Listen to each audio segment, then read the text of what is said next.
Shane Retty. Mr Speaker, I'd firstly like to acknowledge the committee under the guidance of the Chair, Mark Mitchell, and collaboration with colleagues from across the House. Mr Speaker, at this reading I'd like to speak to the process that has been highlighted and then the content of this bill.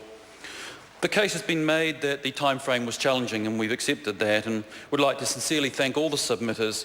But we should note, Mr Speaker, that there is precedence for the process, and against that precedence, this is a good outcome.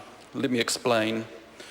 On this bill, Mr Speaker, the committee heard 63 oral submissions. A similar bill in 2011, the Video Camera Surveillance Temporary Measures Bill, also seeking to balance privacy and freedoms with security. And on a similar time frame, they heard 20 submissions. This committee heard 63. Further, a bill with much similar content, the 2012 Search and Surveillance Bill, had its first reading on the 4th of August 2009, and submissions to the Justice and Electoral Reform Committee closed 1 year later, 3rd of September 2010.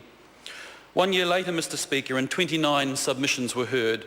This committee heard 63. Now, of course, that's not everyone's voice, and that's not the case I'm making, but rather that on precedence, the best was made of a challenging time frame.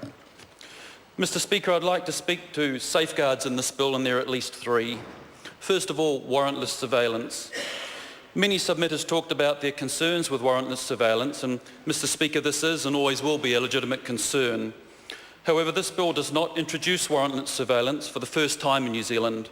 This is not new functionality.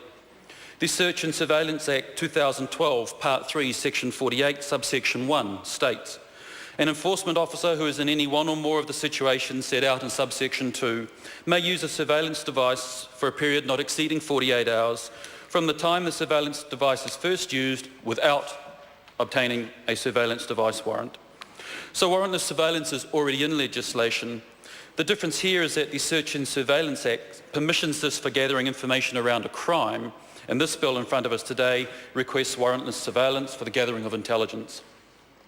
The second safeguard, Mr Speaker, is around passport cancellation. Passport cancellation already exists under the Passport Act, and we need to be clear that cancelling a passport does not cancel citizenship. These are unrelated, not linked, and not part of this bill. If people have their passports cancelled while travelling, the Passport Act states that they will receive travel documents to return to New Zealand.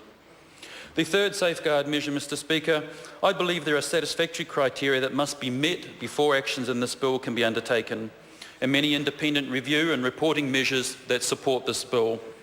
This includes review by the Commissioner for Search Warrants and the Inspector General. The penultimate sunset clause also defines the intent of this bill as temporary. Much was done in committee to address the legitimate issues raised by submitters and committee members in this regard.